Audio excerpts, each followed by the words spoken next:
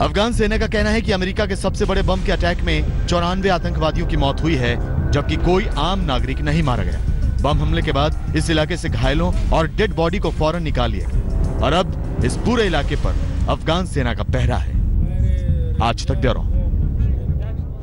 खबरदार में अब हम आपको एक्टर नवाजुद्दीन सिद्दीकी के DNA में कूट-कूट कर भरी अदाकारी का एक वीडियो दिखाते हैं जिसे खुद नवाजुद्दीन सिद्दीकी ने सोशल मीडिया पर अपलोड किया है. इस वीडियो में नवाजुद्दीन प्लैकार्ड्स के जरिए अपने DNA टेस्ट की रिपोर्ट के आधार पर खुद को सभी धर्मों से मिलकर बना इंसान बता रहे हैं लेकिन अपनी आत्मा को 100% शुद्ध आर्टिस्ट बता रहे हैं.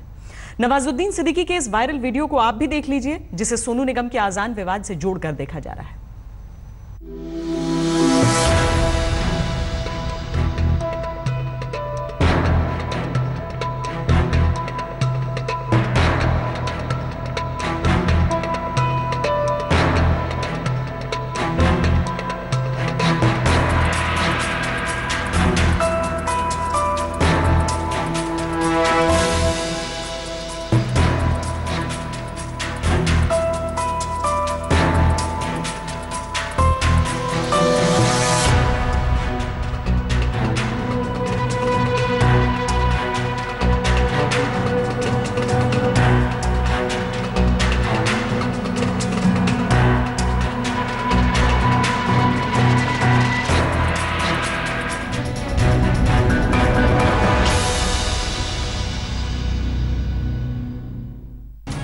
बुलेटिन के अंत में आपको याद दिला दें, सबसे तेज खबरों के लिए जुड़े रहिए सबसे तेज मोबाइल साइट www.aajtak.in से और देखिए खबरें सबसे पहले सबसे तेज. खबरदार में आज के लिए इतना ही. देश और दुनिया की बाकी खबरों के लिए आप देखते रहिए आज तक.